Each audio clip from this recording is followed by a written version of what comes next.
Nisikize Nicole. Katika swala hili hata uzungumze kitu gani, sikuelewi. Hata uongee mdomo mpaka utoe cheche, utoe moto, sikuelewi. Sikuelewi kabisa nakwambia. Na nakwambiaje? Yaani swala hili lazima nilitazame upya. Na hata swala zima la kuwa mke na mume mimi na wewe lazima nilitazame upya. Oh my God! What is wrong with you, George? Huh? Yani kwa mfano, if it was me and you right now, the tables have changed, right?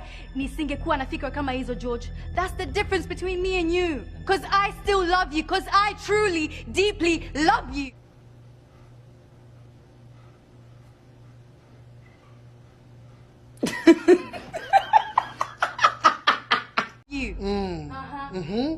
Mbwembwe tu hizo za Kiingereza nini? Mbwembwe tu za mjini hizo. Alright. Hizo ni mbwembwe tu. Nakwambia kabisa. Yaani mimi kwa kweli nimekaa nikafikiria na kutafakari kabisa, nikaona labda mke wangu mtarajiwa unaenda umeandika pale pa. Nikajua unaenda kunipigia mimi simu, eti simu. Unaona pale changanya mwanamke. Nikajua unaenda kunipigia kula mimi. Kumbe unampigia kula Celestine.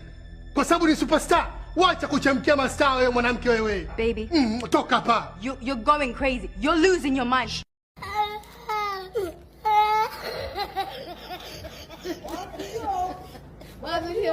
Oh my God.